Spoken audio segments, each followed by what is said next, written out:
Saudara perwakilan sekalian, pembaharuan ke arah kepimpinan nasional Melayu yang lebih jitu akan boleh dilaksanakan sekiranya orang Melayu sendiri membuat anjakan kepada perjuangan yang berbekalkan keyakinan ketamadunan kita atau civilizational confidence. Keyakinan ketamadunan ini bermakna kita yakin dengan keupayaan bangsa untuk melangkah ke hadapan, mengukir kejayaan tanpa perlu takut bayang-bayang sendiri. Inilah cabaran generasi kita. Saya menyebut soal cabaran generasi kerana untuk terlalu lama orang Melayu dan UMNO sendiri berada dalam perspektif minda atau mindset yang negatif dan defensif. Kita merasakan diri kita seolah-olah diserang atau under siege, dan segala gerak kerja seakan-akan disalurkan ke arah mempertahankan keistimewaan Melayu yang kita anggap sentiasa dicabar.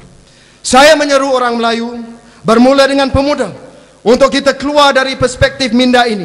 Tidak dinafikan bahawa perkara 153 perlembagaan yang menjamin kedudukan istimewa orang Melayu dan Bumiputera adalah keramat bagi kita. Namun jika kita kaji dengan teliti, perkara 153 hampir mustahil untuk dilucutkan daripada perlembagaan persekutuan. Sebarang perubahan memerlukan bukan sahaja kelulusan 2/3 parlimen, tetapi mesti juga mendapat perkenan dari Majlis Raja-Raja. Ini sudah cukup mengingatkan kita bahawa secara realistiknya kedudukan istimewa kita tidak mungkin boleh diubah. Tetapi percayalah, perkara 153 dengan sendirinya tidak akan menjamin kesejahteraan dan kemajuan bangsa.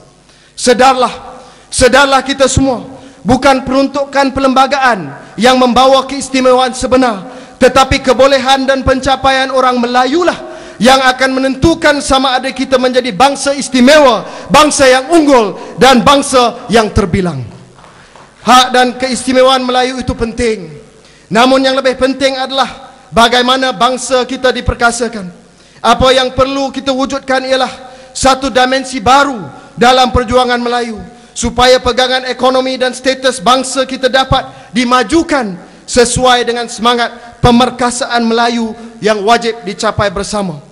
UMNO dan bangsa Melayu secara keseluruhannya perlu beralih daripada kaedah atau setting defensif yang selalu menganggap ada orang lain mau merampas hak dan hartanya, kepada Melayu yang berbekalkan keyakinan ketamadunan bangsa, mengukir visi kemajuan untuk masa hadapan.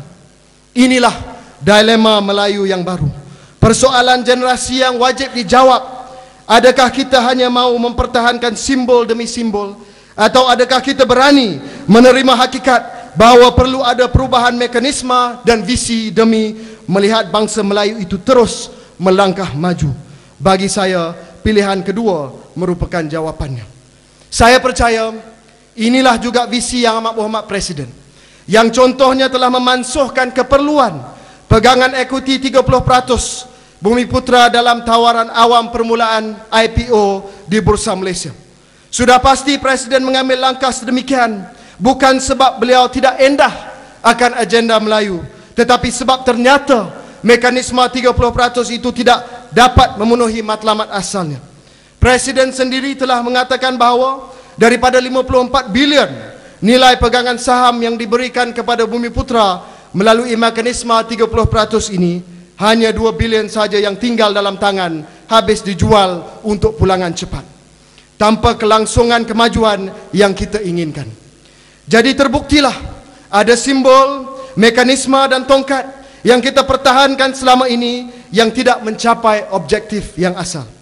Malah apabila Presiden memansuhkan kriteria pegangan saham Bumiputera itu, beliau juga telah memperkenalkan Ekuiti Nasional Berhad atau Equinas sebagai institusi pelaburan baru yang boleh menggalakkan pertumbuhan syarikat Bumiputera yang berpotensi tinggi. Inilah anjakan yang dipelopori oleh Presiden. Bantuan secukupnya disalurkan kepada Melayu yang layak dan berpotensi, dan bukan mekanisme-mekanisme simbolik yang hanya membantutkan daya saing Melayu dan memberikan kita satu perasaan keyakinan yang palsu tanpa memberi sumbangan bermakna kepada pembangunan ekonomi Melayu yang sebenar. Pengisian visi kemajuan bangsa kita memerlukan satu keyakinan untuk kita menerima persaingan berdasarkan kepada merit, kemampuan dan kebolehan kita sendiri. Usah kita bercakap tentang meritokrasi antara kaum jika dalam kaum kita sendiri pun kita belum mempraktikkannya.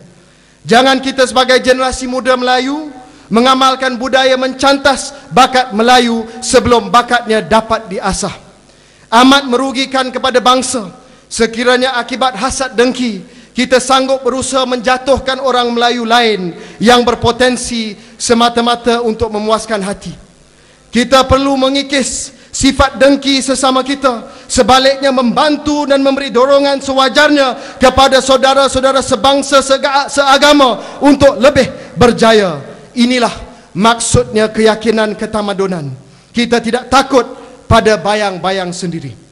Impian saya adalah untuk melihat satu hari nanti institusi-institusi pengajian tinggi tempatan dipenuhi dengan anak muda Melayu, bukan kerana kuota tetapi kerana kelayakan cemerlang, kerana kelayakan merit.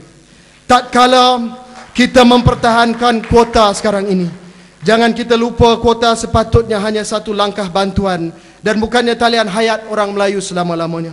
Visi Melayu bukan untuk mempertahankan kuota semata-mata, tetapi untuk merasa bangga melihat orang Melayu berjaya dengan kekuatan kita sendiri. Usah kita pesimis dan perlekehkan potensi bangsa kita.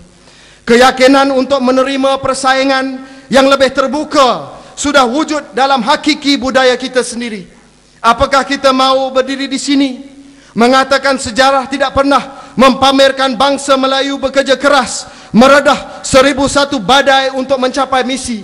Lihat sajalah pada peribahasa Melayu yang menggalakkan ketekunan, kerajinan dan jimat cermat dan responsif dengan cabaran dan suasana sekelilingnya, seperti kalau tak dipecahkan ruyung, manakan dapat sagunya. Sabar penghilang penat, tekun pembawa dekat. Rajin bekerja, mudah belanja. Cermat masa banyak, jimat masa sedikit. Cicir dipungut, hilang dicari, dalam berselam, cetek bertimba. Visi ini, anjakan ini turut menuntut keberanian kita sebagai orang Melayu untuk melihat ke hadapan, berbekalkan keyakinan dan kepercayaan diri untuk mencapai kemajuan bangsa. Sebagai pemuda waktu ini, kitalah generasi yang boleh melakukan perubahan tersebut. Kitalah generasi yang boleh berkeras mengatakan cukuplah dengan kita menidakkan keupayaan bangsa kita. Cukuplah kita dikongkong ilusi yang mengatakan Melayu lembab, Melayu malas, Melayu bodoh. Generasi kita perlu bangkit menyahut cabaran masa kini dengan mengatakan Melayu tidak lagi takut berhadapan dengan dunia luar, kerana Melayu tidak lembab, Melayu tidak malas, Melayu tidak bodoh. Sebaliknya bangsa Melayu adalah bangsa berdaulat, bangsa yang bijak dan serba boleh. Pemuda Melayu generasi ini perlu memimpin bangsa kita keluar dari batasan dan kepompong minda yang menghakis keyakinan diri serta maju ke hadapan. Inilah perjuangan kita.